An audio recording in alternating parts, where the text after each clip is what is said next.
Le président Yoweri Museveni a lancé la campagne de forage sur le champ pétrolier de Kingfisher dans l'ouest du pays avec une estimation de 40 000 barils de pétrole par jour en 2025.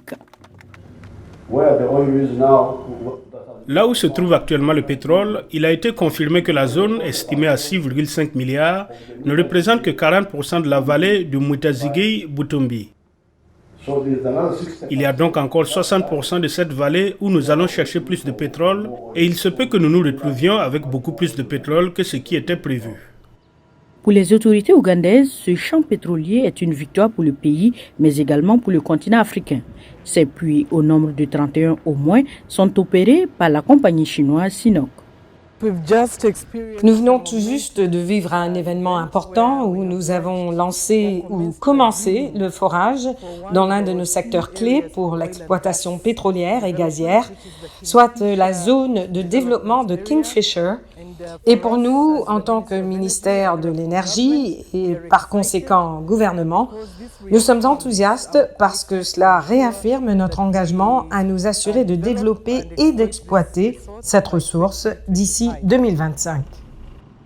Le lac Albert, frontière naturelle entre l'Ouganda et la République démocratique du Congo, recèle une quantité de pétrole brut estimée à 6,5 milliards de barils, dont environ 1,4 milliard sont actuellement considérés comme récupérables.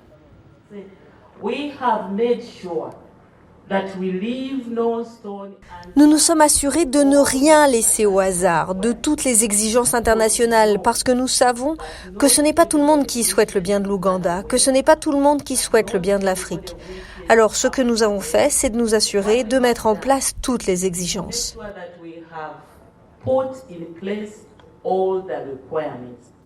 La première goutte de pétrole ougandais devrait couler en 2025, soit près de 2 décennies après la découverte des réserves. Le délai est notamment dû à un manque d'infrastructures. Les réserves de l'Ouganda peuvent durer entre 25 et 30 ans avec un pic de production estimé à 230 000 barils par jour.